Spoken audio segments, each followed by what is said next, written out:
अपने ससुर जी के बारी दुलारी तोहर फोरी दही अखिया बरही के लाल तोहर फोरी दही अखिया बरही के लाल काहे मारा नजरिया बरही के लाल काहे मारा नजरिया बरही के लाल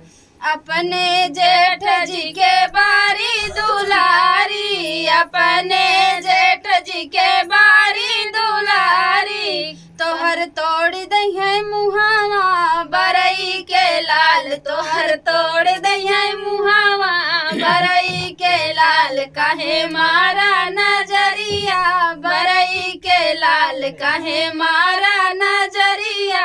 बरई के लाल अपने देवर जी के बारी दुलारी अपने देवर जी के बारी दुलारी तोहर तोड़ दही टंगिया बरई के लाल तोहर तोड़ दही टंगिया बरई के लाल काहे मारा नजरिया बरई के लाल काहे मारा नजरिया बरई के लाल अपने बालम जी के आँख के पुतरिया अपने बालम जी के आँख के पुतरिया